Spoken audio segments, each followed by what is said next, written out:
कहानी की शुरुआत होती है घने जंगल के बीचों बीच एक बड़ी नदी से, जहां जेफ नाम का एक आदमी अपने कुछ साथियों के साथ इसी नदी में आगे की तरफ बढ़ रहा होता है। ये लोग सांपों को पकड़कर उसे शहर में बेचा करते थे, लेकिन आज ये लोग जिस जगह सांप पकड़ने जा रहे थे वो जगह बहुत ज्यादा खतरनाक थी। यहाँ बोट का कैप्टन भी जेफ से कहता है कि जिस जगह तुम लोग जा रहे हो वो जगह श्रापित है और जहरीले सांपों से भरी हुई है, और मैंने सुना है कि वहाँ क्रिम्सन नाम का एक बहुत ही बड़ा एनाकोंडा रहता है। जो भी उस जगह पर जाता है वो एनाकोंडा उसे मार देता है। लेकिन जेफ मुस्कुराते हुए बोट के कैप्टन से कहता है कि बस तुम मुझे वहाँ तक पहुँचा दो, वहाँ तुम्हें तुम्हारे पैसे मिल जाएंगे और तुम अपनी बोट को लेकर वापस आ जाना। जेफ सांपों को पकड़ने का एक एक्सपर्ट शिकारी था और आज जेफ खास उस क्रिम्सन एनाकोंडा को पकड़ने के लिए इस जंगल में आया था। कुछ देर बाद ये लोग उस जगह तक पहुँच जाते हैं और यहाँ बोट का कैप्टन जेफ से ज्यादा पैसे मांगने की डिमांड करता है, क्योंकि ये एक बहुत खतरनाक जगह थी और यहाँ तक किसी को पहुँचाना एक बहुत ही बड़ा रिस्की काम था। जेफ भी इनकार नहीं करता और वो जेब से पैसे निकाल कर उसे दे देता है। लेकिन जैसे ही बोट का कैप्टन पैसे लेने के लिए दोनों हाथ आगे बढ़ाता है, तब जेफ जानबूझकर पैसे नीचे गिरा देता है, जिसे खुशी खुशी बोट का कैप्टन उठाने लगता है। पैसे उठाने के बाद जब वो मुस्कुराते हुए जेफ की तरफ देखता है, तब जेफ उसके गले में चाकू घोंपकर उसे मार देता है और बेरहमी से उसका गला काटकर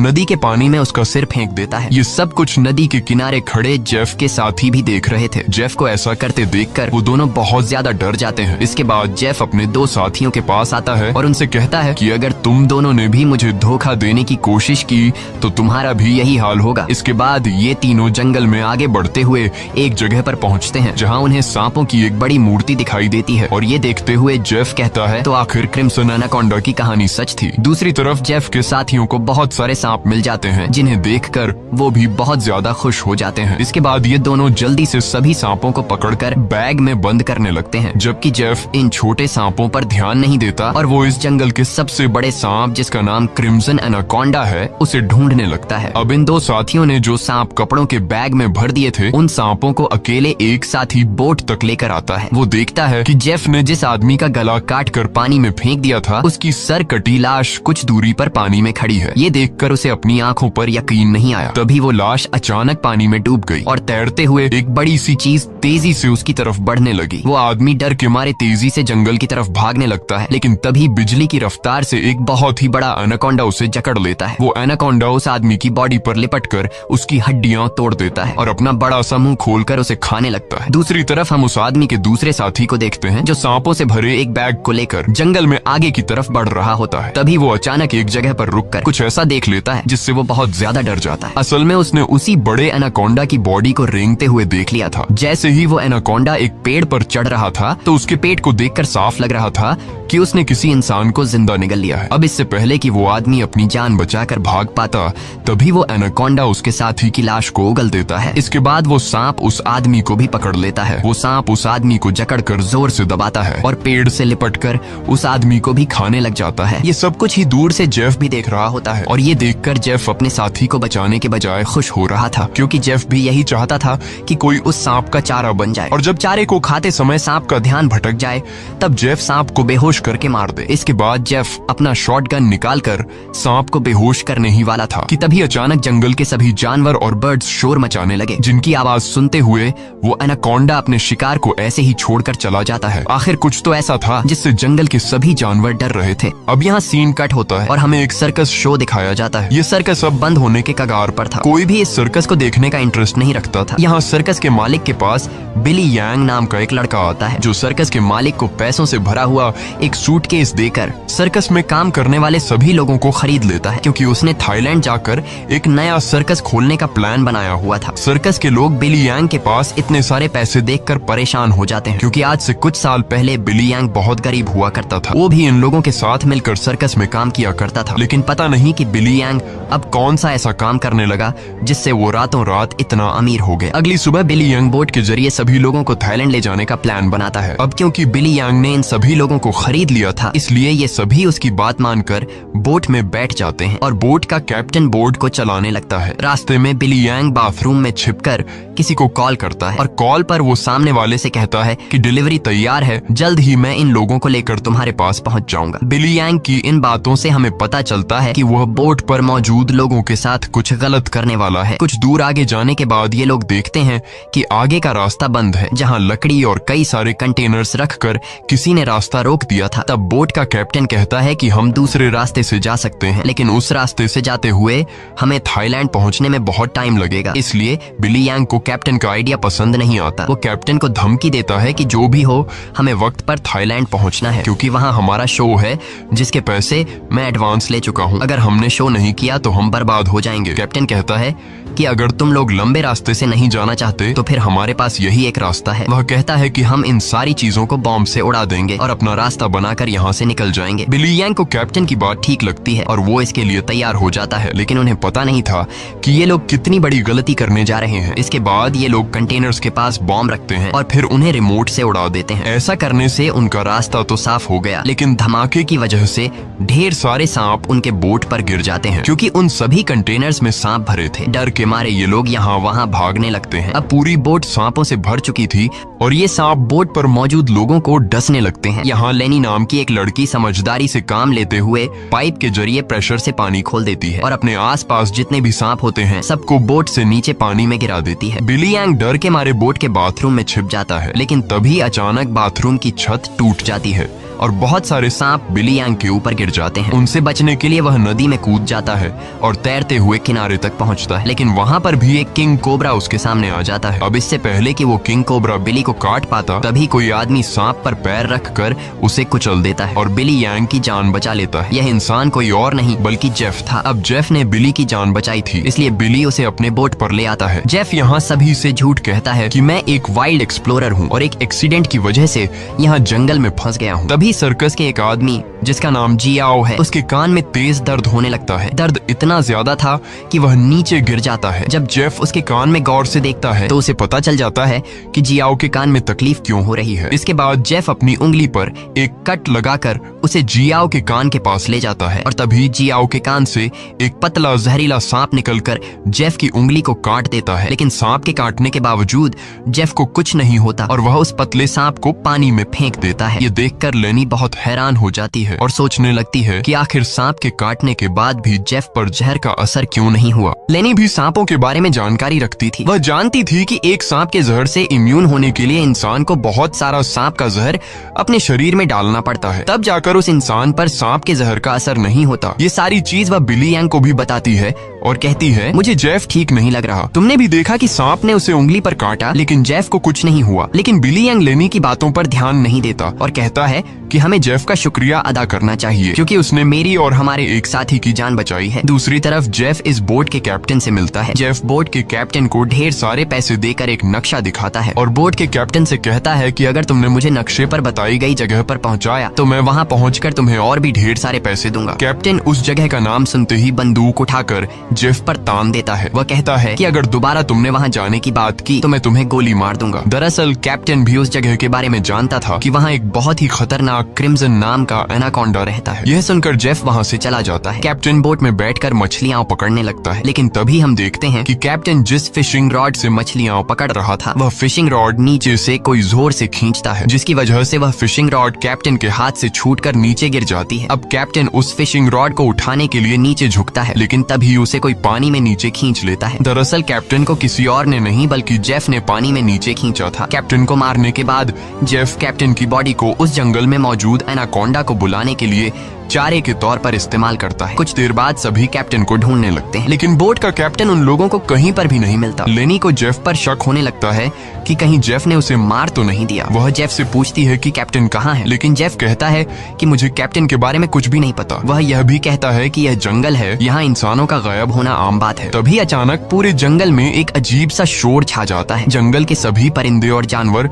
शोर मचाकर भागने लगते हैं। तभी एकदम से उन सबको पानी में कुछ अजीब सी हलचल सुनाई देती है। एक साथी कहता है कि यह आवाज कैसी है। तब जेफ खुश होकर कहता है कि कुछ बड़ा आने वाला है। जेफ की खुशी से ये साफ जाहिर हो रहा था कि जैसे वह इस आने वाले खतरे का इंतजार कर रहा था। तभी हम देखते हैं कि नदी की गहराई में एक बहुत ही बड़ा एनाकोंडा जेफ के लगाए जाल की तरफ बढ़ रहा है। जेफ का लगाया हुआ फिशिंग रॉड जोरों से नीचे की तरफ खींचता है। अब जेफ एनाकोंडा को पकड़ने के लिए फिशिंग रॉड को पकड़ने की कोशिश करता है, लेकिन वह एनाकोंडा इतनी आसानी से जेफ के जाल में कहाँ फंसने वाला था। तभी वह एनाकोंडा उनके सामने आ जाता है। यह एनाकोंडा आकार में बहुत बड़ा और बेहद डरावना था, जिसे देखकर सबके गले में सांसें अटक जाती हैं। जेफ ने जो फिशिंग रॉड की रस्सी पकड़ी हुई थी, एनाकोंडा उस रस्सी को जोर से खींचता है, जिससे जेफ नीचे पानी में गिर जाता है। वह एनाकोंडा जेफ को पानी में इधर उधर पटकने लगता है, लेकिन जेफ इतनी आसानी से हार मानने वाला नहीं था। वह खुद को बचाने के लिए तैरते हुए उसी नदी में मौजूद एक छोटी बोट पर चढ़ जाता है और एनाकोंडा को पकड़ने वाले जाल की रस्सी को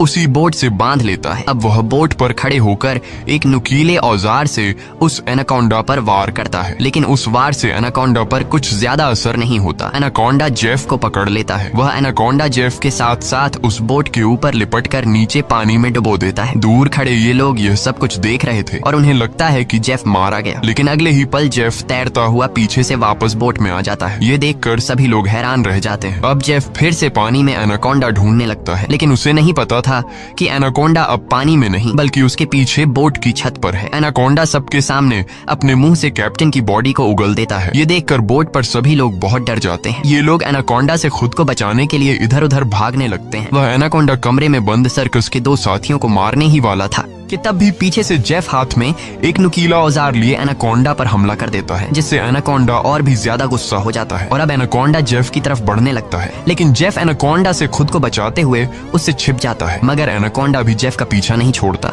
वह जेफ को ढूंढने के लिए बोट के अंदर घुस जाता है, जहाँ बोट के अंदर सर्कस के बाकी लोग भी छिपे हुए थे। लकीली एनाकोंडा बिली और डायना को देख नहीं पाता। वह उनके ऊपर से रेंगते हुए खिड़की से होकर बोट से बाहर निकल जाता है। ये सभी लोग बोट के कोने कोने में छिपे हुए थे। एनाकोंडा इन लोगों को ढूंढते हुए जब बाथरूम की तरफ जाता है तो वह एक बच्चे और जियाओ को देखता है। एनाकोंडा तुरंत उन दोनों पर हमला कर देता है, लेकिन यह दोनों खुद को बचाते हुए वहां से निकल जाते हैं। अब उनके पास लेनी भी पहुंच जाती है। जैसे ही एनाकोंडा लेनी पर हमला करता है, तब जियाओ समझदारी से काम लेते हुए एनाकोंडा के सिर के आगे एक मट कहलाता है, जिससे एनाकोंडा का सिर मटके के अंदर फंस जाता है। मटके से अपना सिर निकालने के लिए एनाकोंडा तड़पने लगता है और इसी हलचल में यहाँ पर केरोसिन ऑयल का गैलन गिर जाता है। एनाकोंडा अपने सिर से मटके को निकालने के लिए पूरी तरह से बेकाबू हो जाता है। वह यहाँ वहाँ खुद को मारता है और आखिर में वह अपने सिर को बोट से पटक कर मटके को तोड़ देता है, जिससे उसका सिर आजाद हो जाता है। लेकिन आजाद होते ही पीछे से जेफ एनाकोंडा के गले में रस्सी का फंदा डाल देता है। इससे पहले कि जेफ उस एनाकोंडा को पकड़ पाता, तभी नीचे केरोसिन ऑयल गिरने की वजह से बोट में आग लग जाती है और आग धीरे धीरे बढ़ते हुए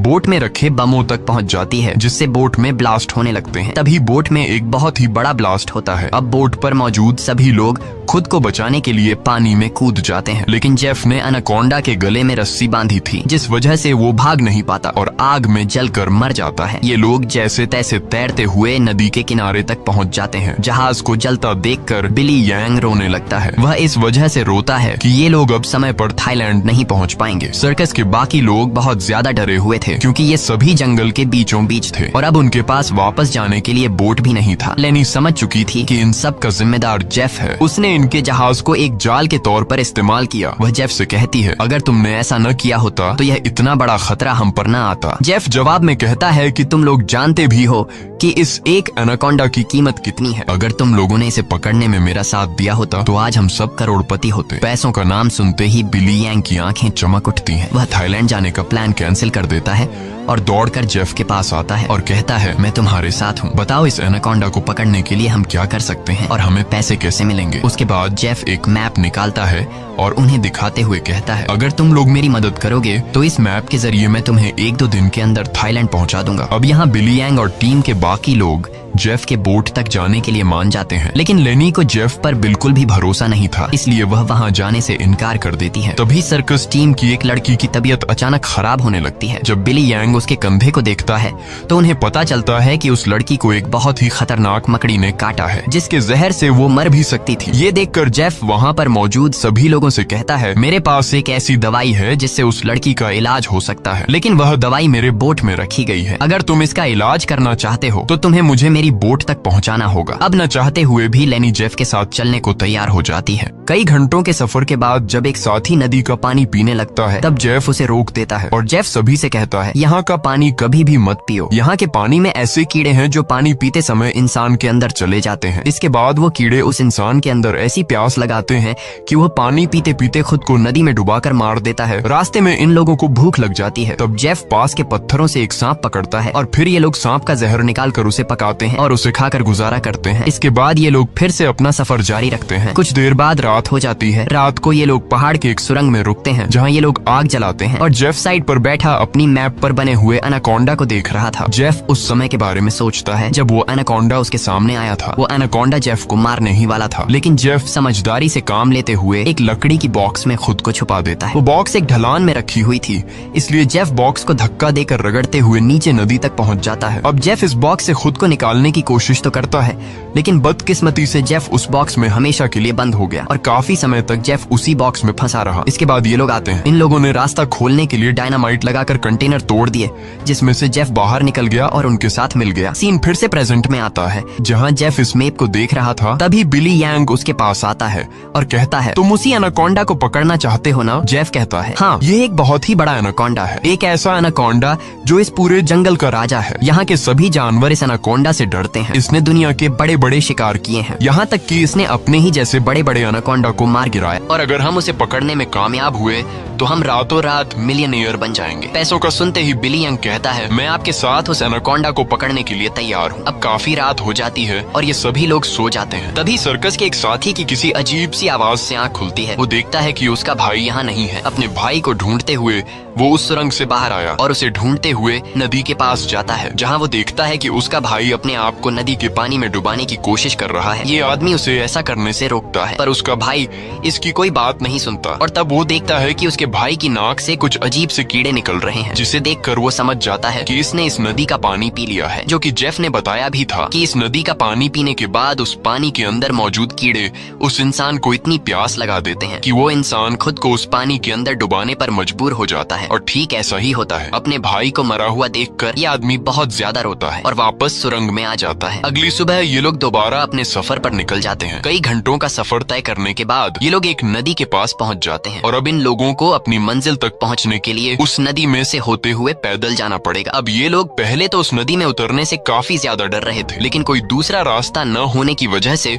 मजबूरन इन लोगों को उस नदी में उतरना पड़ता है। थोड़ा ही आगे जाने के बाद अचानक एक लड़का नीचे की तरफ इशारा करता है और हम देखते हैं कि इन लोगों को एक बड़े एनाकोंडा ने चारों तरफ से घेर लिया है। इनका एक साथी जिसका भाई रात को ही मरा था, वह डर के मारे सबके पीछे आ रहा था, लेकिन तभी पीछे से एक बड़ा एनाकोंडा उस पर हमला कर देता है और उसे बुरी तरह से जकड़ लेता है। लेनी उसकी मदद करने के लिए आगे बढ़ती है, पर वह ज्यादा कुछ नहीं कर पाती क्योंकि उसके पहुंचने से पहले ही एनाकोंडा उस आदमी की हड्डियों को तोड़ चुका था और फिर वह एनाकोंडा उस आदमी को अपने साथ पानी में डुबा देता है। अब ये लोग अपनी जान बचाने के लिए नदी में आगे की तरफ भागने लगते हैं। कुछ देर बाद आखिर ये सब लोग जेफ की बोट तक पहुंच जाते हैं, जहां जेफ अपने वादे के मुताबिक उन लोगों को उस लड़की के लिए एंटीडोट दे देता है जिसे कंधे पर जहरीली मकड़ी ने काटा था। अब यहाँ से थाईलैंड की जमीन भी काफी करीब थी और ये सभी थाईलैंड जाने के लिए निकलते हैं, लेकिन तभी जेफ उन लोगों को रोक देता है। दरअसल जेफ इसलिए इन लोगों को इस जगह पर लाया था ताकि वो इन लोगों को चारे की तरह इस्तेमाल कर सके। जेफ उन सब लोगों से कहता है कि मैं तुम सब लोगों को वादे के मुताबिक सही सलामत यहाँ तक ले आया हूँ, लेकिन अब तुम लोगों को भी अपना वादा पूरा करना होगा, तुम्हें मेरी मदद करनी होगी। तब वो छोटा बच्चा जेफ से कहता है कि अगर तो तुम्हारी ये मदद उस एनाकोंडा से जुड़ी है तो हम तुम्हारी कोई मदद नहीं करेंगे। इनकी ये बातें सुनते ही जेफ अपनी बंदूक निकाल लेता है और बिली यांग भी चाकू निकाल कर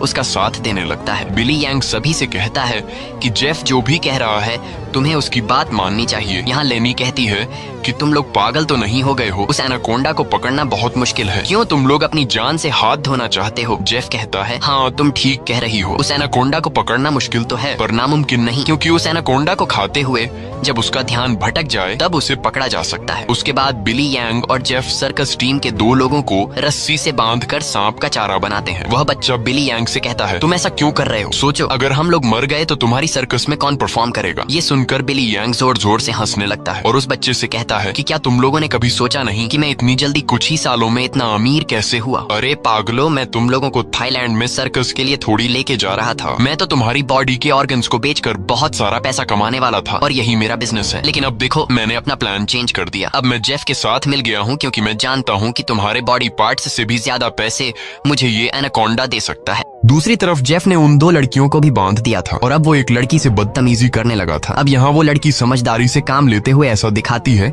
कि वो जेफ का साथ देना चाहती है। जेफ उसकी चाल को समझ नहीं पाता। वो लड़की जेफ के करीब आकर जेफ के बालों में हाथ मारने लगती है और मौका मिलते ही वो लड़की जेफ की पॉकेट से गन निकालकर जेफ पर तान देती है। अब वो लड़की जैसे ही जेफ को शूट करती है तो बंदूक से गोली नहीं चलती क्योंकि उसको बंदूक का लॉक खोलना नहीं आ रहा था। अब जेफ गुस्से में आकर उससे बंदूक छीन लेता है और उसी लड़की पर तान कर उसे मारने ही वाला होता है कि तब तक लेनी ने भी खुद को आजाद कर लिया था और वो एक शीशे के नुकीले टुकड़े से जेफ के पेट पर वार करती है। अब जेफ लेनी को धक्का देकर पीछे धकेल देता है, लेकिन तब वो दूसरी लड़की भी जेफ पर हमला कर देती है और पीछे से लेनी भी जेफ से बंदूक छीनने की कोशिश करती है। इसी हाथापाई में गोली चलने की आवाज आती है, लेकिन पता नहीं चल पाता कि ये गोली किसको लगी। दूसरी तरफ हम उन 2 लोगों को देखते हैं जिन्हें बिली यांग ने एनाकोंडा के लिए चारा बनाया था। वो दोनों बेचारे डर के मारे तड़प रहे होते हैं। कुछ देर बाद एक बड़ा सा एनाकोंडा उन दोनों को खाने के लिए धीरे धीरे उनकी तरफ बढ़ने लगता है, जबकि दूर खड़ा बिली यांग मजे से ये सारा नजारा देख रहा था। बिली यांग इंतजार में था कि कब वो एनाकोंडा उन पर हमला करेगा और मैं रस्सी को खींचकर उस एनाकोंडा को पकड़ लूंगा, लेकिन वो ये नहीं जानता था कि जहाँ पर वो खड़ा है ठीक उसके ऊपर से एक दूसरा एनाकोंडा उस पर हमला करने के लिए आगे बढ़ रहा है। अब इससे पहले कि बिली यांग उस एनाकोंडा को देख पाता, वो एनाकोंडा उसके काफी करीब पहुंच जाता है और वो एनाकोंडा बिली यांग पर हमला करके उसे अपने साथ उठाकर ले जाता है और तब बिली यांग के हाथ से रस्सी छूट जाती है, जिससे एनाकोंडा का चारा बने हुए 2 लोगों को जाल कवर कर लेता है, जिससे उनकी जान बच जाती है। दूसरी तरफ जेफ उस लड़की को मारने की कोशिश करता है, लेकिन लेनी पीछे से आकर जेफ को एक बड़ी लकड़ी से सिर पर मारकर बेहोश कर देती है। जेफ के बेहोश होते ही ये दोनों भागते हुए अपने 2 साथियों के पास पहुंच जाती हैं और उन्हें जाल से आजाद कर लेती हैं, लेकिन बदकिस्मती से जेफ को होश आ गया था और वो उनकी तरफ बढ़ने लगा, लेकिन तभी एक बड़ा सा एनाकोंडा आकर जेफ को ले जाता है। ये लोग अब जल्दी से यहाँ से निकलने की तैयारी करते हैं, लेकिन उनकी एक साथी चलने के लायक नहीं थी क्योंकि जेफ और उन लड़कियों के बीच हाथापाई के दौरान जो गोली चली थी वो गोली उस लड़की को लगी थी। कुछ देर बाद वो लड़की उनकी नजरों के सामने दम तोड़ देती है। अब बचे हुए 3 लोग अपनी जान बचाने के लिए जेफ की बोट में बैठकर नदी से होते हुए यहाँ से निकलने लगते हैं, लेकिन तभी पीछे से जियाओ को कोई चीज लगती है। जब वो कंधे से उस चीज को उतार कर देखता है तो उसे पता चलता है कि ये एक बेहोशी वाला इंजेक्शन है। कुछ ही सेकंड बाद जियाओ बेहोश हो जाता है और जियाओ को बेहोश करने वाला कोई और नहीं बल्कि जेफ ही था, यानी उस एनाकोंडा के हमले से भी वो बच गया था और उसने एनाकोंडा का सिर काटकर उसे मार दिया था। अब जेफ उन तीनों को पकड़कर एनाकोंडा के चारे के लिए बांध देता है और उनके चारों तरफ तेज धार वाली लोहे की तार बांध देता है और साथ में वहाँ पर खून भी छिड़क देता है, जिसके बाद वो उनके जाल की रस्सी को पकड़कर यहाँ से कुछ दूर खड़ा हो जाता है। कुछ देर बाद कई सारे एनाकोंडास खून को सूंघते हुए उन तीनों की तरफ बढ़ने लगते हैं। ये तीनों बहुत ज्यादा डरे हुए होते हैं और उनको अपनी मौत आंखों के सामने नजर आ रही होती है। ये सभी एनाकोंडास उन तीनों को मारने के लिए उनके काफी करीब पहुंच जाते हैं, लेकिन तभी एक बार फिर से जंगल के सभी जानवर शोर मचाकर भागने लगते हैं और यहाँ पर मौजूद सभी एनाकोंडास भी किसी को देखकर एक एक करके भागने लगते हैं। लेकिन एक एनाकोंडा अभी भी उन तीनों को मारने के लिए रुका हुआ था, पर तभी वहाँ पर क्रिम्सन एनाकोंडा आ जाता है और वो उस अकेले रुके हुए सांप पर हमला करके उसे एक ही झटके में मार देता है। यहाँ हम उस क्रिम्सन एनाकोंडा को अच्छी तरह से देख पाते हैं, जो साइज में बहुत ही ज्यादा बड़ा और खतरनाक था, जिसे देखकर ये तीनों बहुत ज्यादा डर जाते हैं। लेकिन दूर खड़ा जेफ क्रिम्सन एनाकोंडा को देखकर बहुत खुश होता है। वो एनाकोंडा उन तीनों से लिपटकर अपना बड़ा सा मुंह खोलकर उन तीनों को खाने ही वाला था कि तभी जेफ जाल की रस्सी छोड़ देता है, जिसमें वो एनाकोंडा फंस जाता है। ये एनाकोंडा अपने आप को छुड़ाने के लिए तड़पने लगता है। वो काफी जोर लगाकर खुद को आजाद करने की कोशिश करता है, लेकिन जब वो आजाद नहीं हो पाता तब वो अपने तेज नुकीले दांतों से जाल की रस्सी काटकर खुद को आजाद कर लेता है। लेकिन अभी भी जाल की रस्सी उसके बॉडी में फंसी हुई थी, इसलिए जेफ रस्सी को मजबूती से पकड़कर उसे पकड़ने की कोशिश करता है, पर जेफ एनाकोंडा की ताकत का मुकाबला कहाँ कर सकता था। जेफ उसे पकड़ने की कोशिश में 2 पेड़ों के बीच फंस जाता है और अब वो उन पेड़ों से बाहर निकल नहीं पाता और मौके का फायदा उठाते हुए वो क्रिम्सन एनाकोंडा जेफ की तरफ बढ़ने लगता है और जेफ को पकड़कर बुरी तरह से जकड़ने लगता है। ये 3 लोग भी अपनी आंखों से ये सारा नजारा देख रहे थे और डर के मारे जल्दी से खुद को छुड़ाने की कोशिश करते हैं, क्योंकि उन्हें पता था कि जेफ के बाद उनकी बारी है। ये लोग खुद को छुड़ाने का हर मुमकिन तरीका अपनाते हैं, लेकिन ये लोग उस जाल से निकल नहीं पाते। तभी वो छोटा लड़का अपने आप को बचाने के लिए अपने दांतों से जाल की रस्सी काटने में लग जाता है और काफी कोशिश के बाद बाद वो रस्सी का कुछ हिस्सा काट लेता है। अब थोड़ी ही रस्सी बची थी, इसलिए वो अपने दांतों की पूरी ताकत लगाकर रस्सी को काटने लगता है, जिससे उसके दांतों से खून आने लगता है। यहाँ क्रिम्सन एनाकोंडा जेफ को बुरी तरह से जकड़ लेता है और वो जेफ को दबाकर उसकी हड्डियां तोड़ने लगता है, जिसके बाद वो क्रिम्सन एनाकोंडा जेफ को भी जिंदा निगल लेता है। दूसरी तरफ वो बच्चा अपने दांतों से रस्सी तोड़ने में कामयाब हो जाता है और वो उन दोनों को भी आजाद कर लेता है और ये लोग नदी की तरफ भागने लगते हैं। लेकिन जेफ को मारने के बाद अब वो क्रिम्सन एनाकोंडा उनके पीछे पड़ जाता है। ये दोनों एक पेड़ के पीछे छिप जाते हैं, जबकि वो बच्चा एक लकड़ी के बॉक्स के अंदर खुद को छिपा लेता है, पर एनाकोंडा उसे देख लेता है और अब वो एनाकोंडा धीरे धीरे उस बच्चे की तरफ बढ़ने लगता है। बच्चा पूरा जोर लगाकर उस कंटेनर से बाहर निकलने की कोशिश करता है, लेकिन उस कंटेनर के दूसरी तरफ का दरवाजा बंद था। वो बच्चा चिल्लाकर उन दोनों से मदद के लिए पुकारता है और वो एनाकोंडा भी अब बच्चे के काफी करीब आ चुका था। अब इससे पहले कि एनाकोंडा उस बच्चे को मार पाता, तभी बाहर से जियाओ कंटेनर का दरवाजा तोड़कर उस बच्चे को बचा लेता है।